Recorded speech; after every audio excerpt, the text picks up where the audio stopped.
There's a quick check off the highway not too far away from where I live. It's the only thing open 24/7 in my rural, middle-of-nowhere town. It's about a 25-minute drive if I'm speeding, which I usually am, so to translate for all you city folk, it's basically right next door. My sleep schedule is beyond atrocious, so I've been to that quick check more than a handful of times. I like to think I'm pretty generic looking and nondescript, meaning I blend in well, but it wouldn't surprise me if some of the late night workers recognize me by now. This happened just last week, so most of the details are still painfully fresh in my mind. It was past midnight, and I was coding on my laptop. My productivity and focus peak between the hours of 9 p.m. and 3 a.m., so I was in that flow state that any hard worker craves. The problem with late night grinding is that you go from perfectly comfortable to dying of hunger in a matter of minutes, which is exactly what prompted me to shut things down and grab something to eat around the reasonable hour of 2 a.m. Just so you have an understanding of everything, I should mention that the highway leading to the quick check is more of a local road than an interstate, so it's usually pretty dead. The ride there was relatively uneventful. I pulled into the quick check, ordered a sandwich from one of the counters, and roamed the aisles while I waited. The mix of caffeine I'm usually stimmed out on and the ADHD I was born with makes it difficult for me to sit still, so I was just kind of pacing around one of the corners of the store when I noticed something. Facing one of the refrigerators that lined the back of the store was a person sitting crisscross on the ground. It was such an odd sight that I initially overlooked it, then snapped my head back around to make sure I hadn't imagined it. And I hadn't. There was literally a person sitting on the ground at the end of the aisle, facing the refrigerator like he was examining it. I couldn't see anything other than the brown coat and jeans he was wearing. I needed to get a better look at this guy. At his face, at least. So I walked a few aisles down. My plan was to turn the corner really quickly, get a good look at him, then turn back up one of the aisles, ideally before he noticed me looking. Staring at strangers so explicitly is obviously really rude, so I didn't want him to catch me doing it. I was trying to be inconspicuous about it, or at least appear like I was browsing the snacks, but I guess I didn't do a good job of that, because as soon as I turned the corner to look at him, he whipped his head around and stared back at me. His movement was so abrupt that I actually froze up for a few seconds, forgetting what I was even doing there in the first place. And let me tell you, one look at this guy confirmed he was far from normal. Forget about the sitting on the ground and staring into the refrigerator. This guy was definitely on something, which I could tell from his abnormally wide eyes and the way his lip was vibrating, like it was fully quivering, almost as if he were cold, except it was actually kind of hot in there, and he was also wearing a jacket. His posture was all twisted up too, like he was straining instead of sitting, if that makes any sense. But the worst thing by far was the look he was giving me. He wasn't smiling, and he wasn't scowling either. He was staring blankly at me with this dead-eye stare that made it kind of seem like he actually was dead. The whole scene was freaky as hell. After staring at each other for an uncomfortable amount of time, I finally averted my eyes and dipped up one of the aisles, eager to get my food and leave. It wasn't ready yet, though. I stood at the counter and waited. The anxiety was getting to me.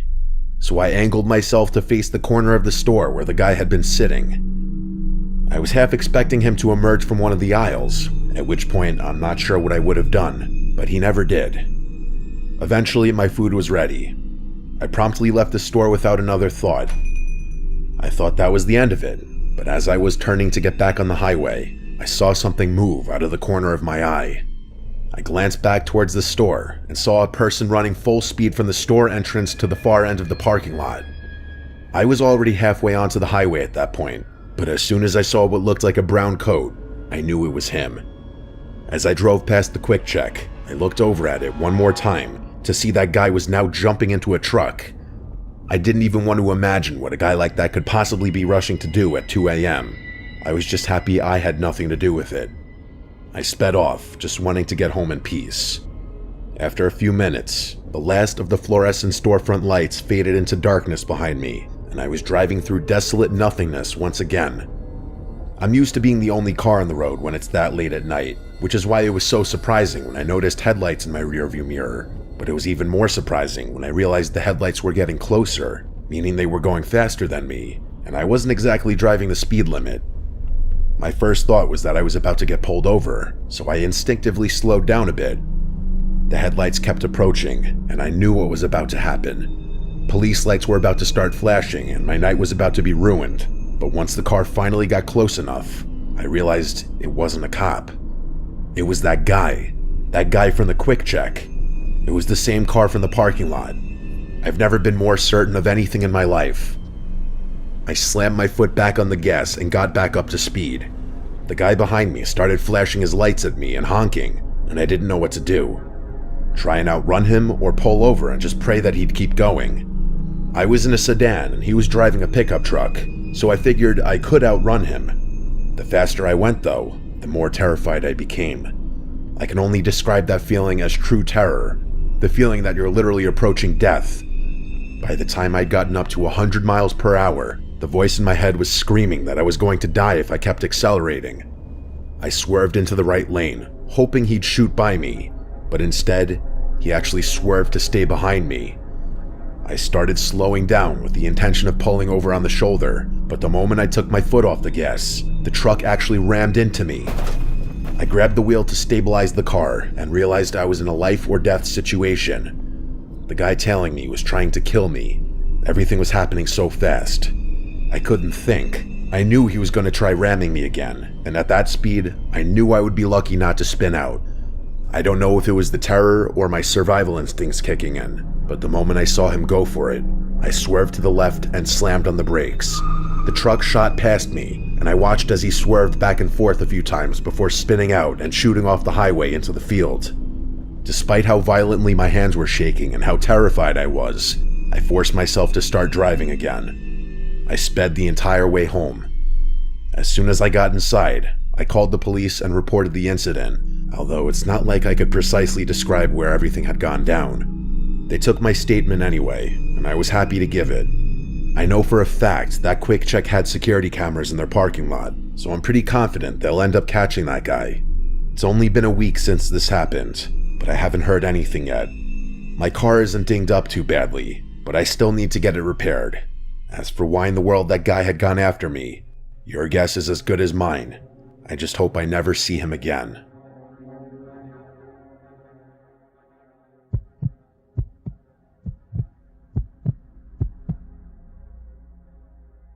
This happened in the summer of 2022.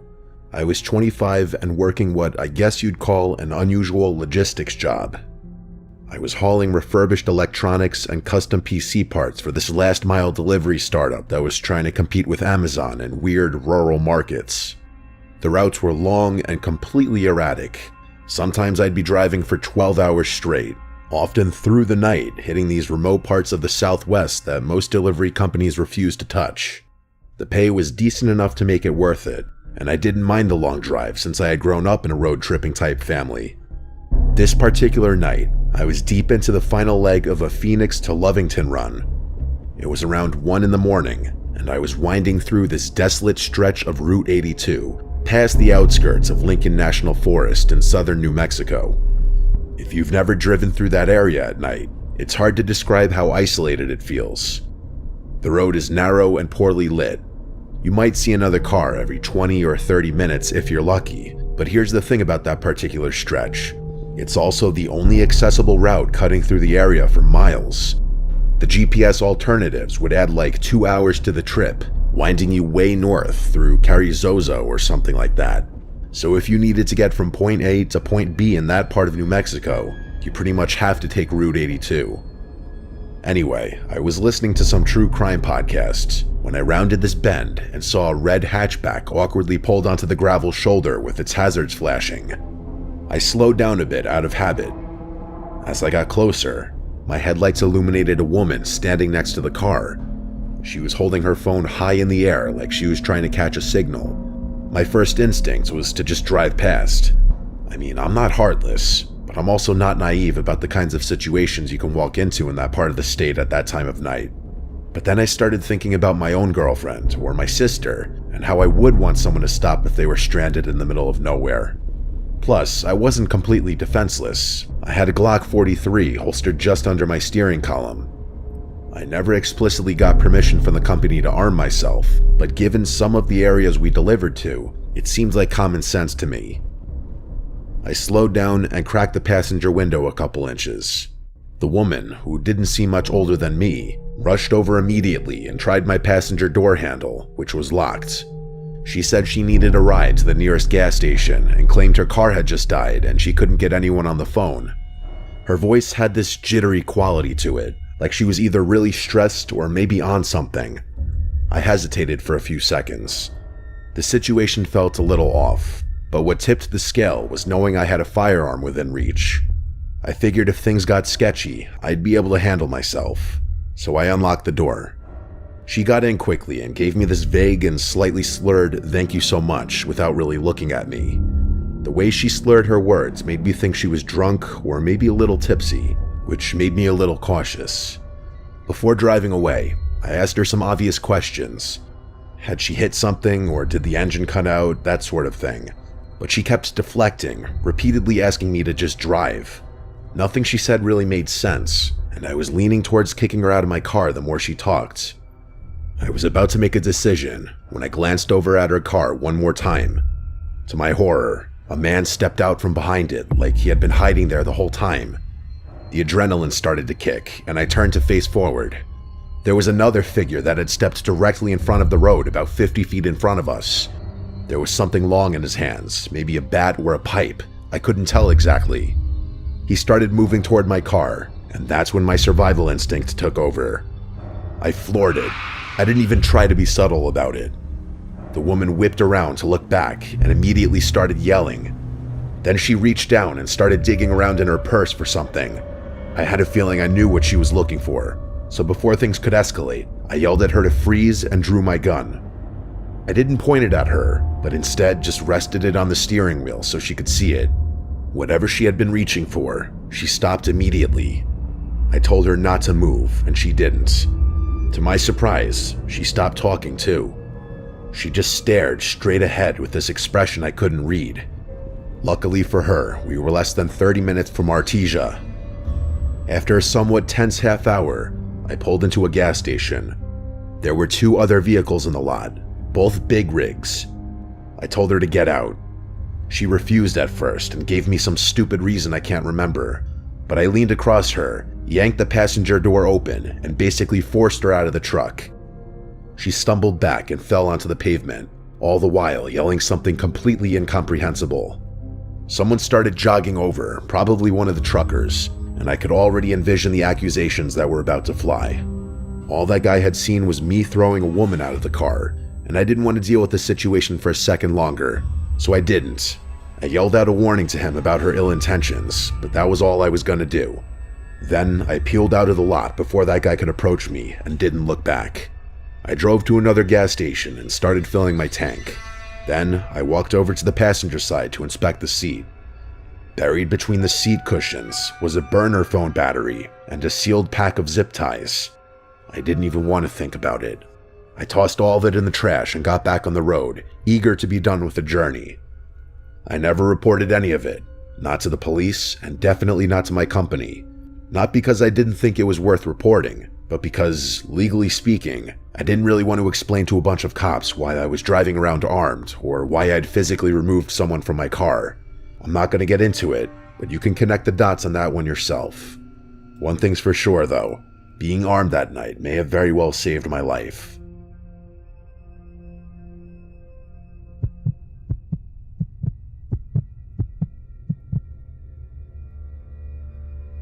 This happened about 3 years ago when my husband and I were driving cross-country from Utah to Georgia. Although the route we had mapped out wasn't the most direct, it passed through some places my husband really wanted to visit. The downside of that, though, was that we'd be cutting through some pretty desolate stretches of highway. The worst part was this section of western Kansas along US Route 400, basically 100 miles of nothing but farmland. We'd been driving for most of the day, and I had fallen asleep in the passenger seat sometime around sunset. I'm one of those people who can sleep anywhere in a moving car, so I was out cold for a few hours.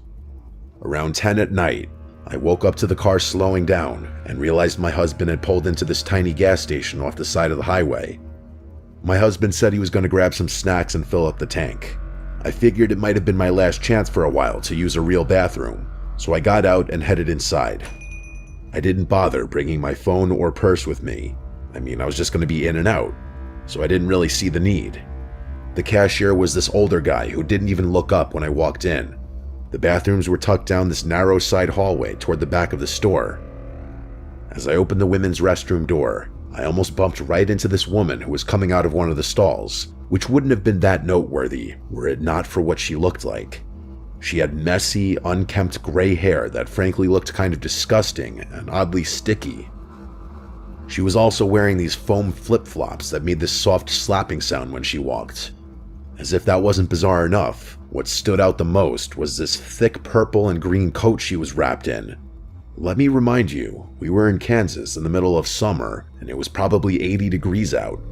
She was carrying this tied-up plastic grocery bag, and when she saw me, she just stared.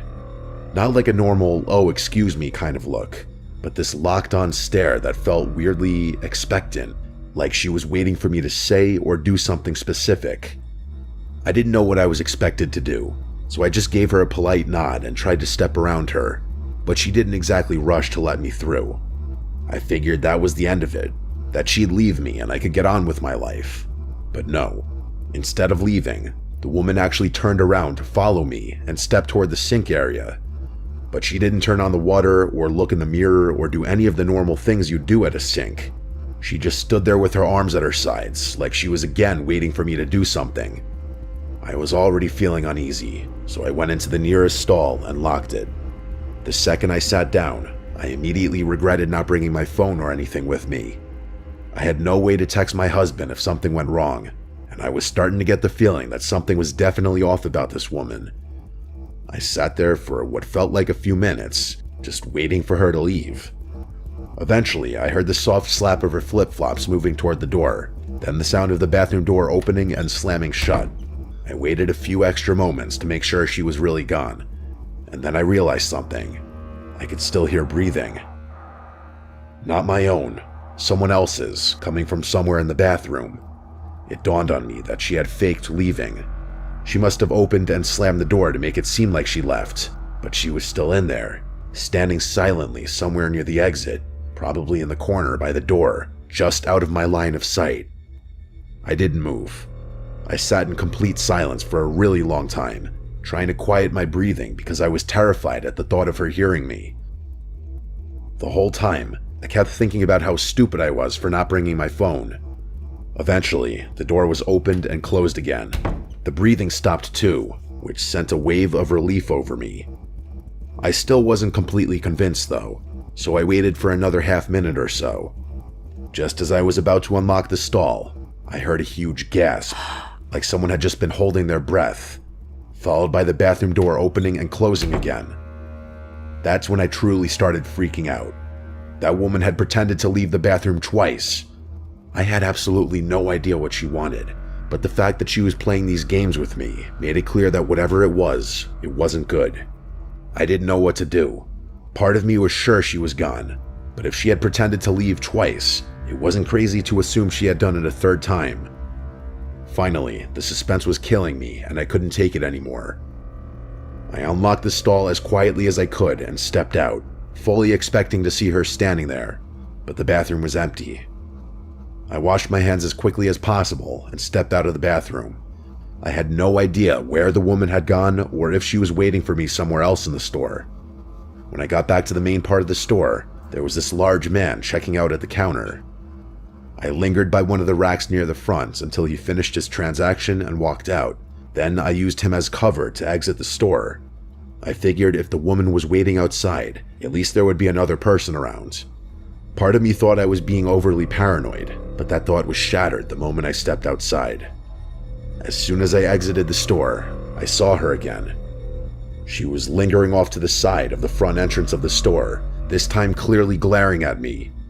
She was holding something in her hand that I couldn't quite make out. It looked like a knife, but I wasn't sure. The way she was holding it though, and the way she was slightly crouched, like she was preparing to spring, honestly made it seem like she was about to attack me. I prepared myself to have to scream or run or even fight, but instead of moving towards me, the woman quickly turned and walked around the side of the building toward the back. I ran to our car and got in as fast as I could. My husband looked confused and asked what had taken me so long. I told him I'd explain once we were back on the road. He didn't question me and just pulled away. As we were leaving, I looked back and saw the woman standing at the edge of the building, watching our car. I don't know why, but seeing her made me so unsettled and uncomfortable. I told my husband everything, and he kinda got mad at me for not bringing my phone with me to call him for help, which was fair. But that was that, and the two of us agreed to try and forget about the whole thing and go back to enjoying ourselves. I will say that I don't use roadside restrooms anymore, which I'm not in the slightest bit upset about.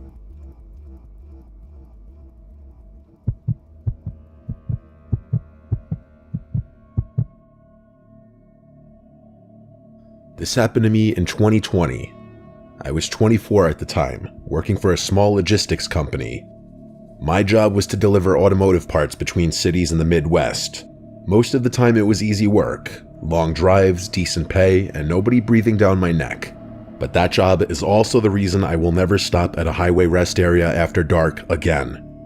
It was mid-January, freezing cold, the kind of night where even the dashboard lights feel too bright.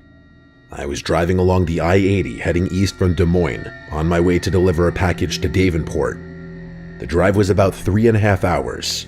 I'd left around 8 p.m., and by 10:30 I was in the middle of nowhere. Just the sound of the tires on the asphalt and the occasional semi blowing by in the opposite lane. Around that time, I started to get really drowsy. My eyelids felt heavy, and I could feel myself zoning out. I spotted one of those blue rest area 1 mile signs and decided to pull off for a few minutes to stretch my legs and grab a drink from the vending machine. The rest stop looked completely deserted. A few dim streetlights, a small brick building with restrooms, and about a dozen parking spaces. Only one other vehicle was there, an old white van parked way off at the end of the lot, lights off. I parked under one of the lights, locked the truck, and went inside. The men's room smelled faintly of cleaning solution and mildew. The heater was making a weird rattling noise. I washed my face with cold water to wake up, and when I looked up into the mirror, I thought I heard the door open behind me. I turned, but no one was there. I stood still for a second, just listening, but there was nothing but the hum of the heater. I figured it was just the wind and finished up quickly. When I stepped outside, I noticed something that made me stop. The white van's headlights were now on. The engine wasn't running, but the lights were on. I didn't remember hearing it start. I got this bad feeling immediately. I unlocked my truck fast, then I climbed in and started the engine. I pulled out of the parking space and headed toward the exit. As I did, the van's lights suddenly shut off again. I remember thinking maybe someone was sleeping in there and just accidentally hit the lights. But as I got back on the highway, I kept checking my mirrors. For about 5 minutes, nothing happened. Then, in the distance behind me, I saw headlights, 2 small dots getting closer. It was the van.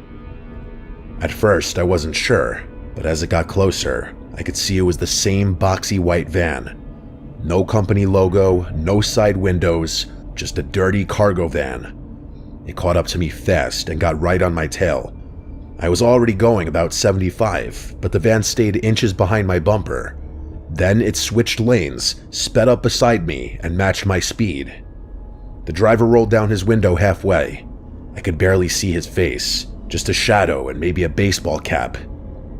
He motioned for me to roll mine down, but I didn't. He kept gesturing and then pointed at my truck bed, like he was trying to tell me something was wrong. At first, I hesitated. Maybe one of my straps had come loose or something fell out, but then I noticed something that didn't make sense. There was nothing in the bed of the truck. It was completely empty. That's when I realized he wasn't trying to warn me.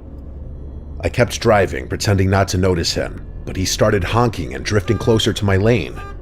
I swerved slightly to keep distance, and he sped ahead, cutting in front of me.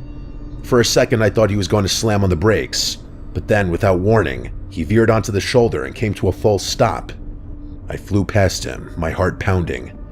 I stayed in the fast lane, going nearly 90 now, just trying to get away. A few seconds later, I checked my mirror again. The van was back on the road. It followed me for another 20 miles. Sometimes it would fade back until I couldn't see it. Then out of nowhere, it would speed up again and appear right behind me. I decided I needed to stop somewhere public. The next sign said there was a truck stop 5 miles ahead. I took that exit first, pulled into the lot, and parked right under a bright light near the diesel pumps. There were a few semis lined up, and I could see a few drivers inside through the windows of the diner next door. The van didn't pull in immediately. I waited maybe 2 minutes. Then it came slowly up the ramp and into the lot. I got out of my truck and headed straight into the diner. As soon as I walked in, the bell above the door rang, and the woman behind the counter looked up. She was maybe in her 50s. I told her that a van had been following me for the last half hour, and she must have seen how shaken I was because she called over the trucker sitting at the counter. This guy stood up, huge guy, flannel shirt, gray beard. He walked outside with me, and the second we stepped out, we saw the van idling at the far end of the lot, just sitting there, facing my truck. The trucker muttered something like, "Yeah, that ain't good," and told me to go back inside. He walked straight toward the van. I didn't hear what he said, but a few seconds later, the van suddenly reversed, swung around, and peeled out of the lot, heading back toward the highway. The trucker came back, shaking his head. He said there were 2 guys in there, both wearing hoodies, both just staring straight ahead, not saying a word. I stayed in that diner for almost an hour, until I was sure they were gone. I finished the rest of my drive with my eyes glued to the rearview mirror. When I got back to Davenport, I parked under the hotel lights and checked my truck. Everything was fine, but there were 2 smudges on the tailgate, like someone had tried to open it with dirty hands. I quit that job a few months later. Now, every time I drive long distance, I fill up before dark, bring snacks, and I don't stop unless it's somewhere crowded and open 24 hours. Because I know for a fact, if I had rolled down that window or pulled over when they told me to, I wouldn't be here telling this story.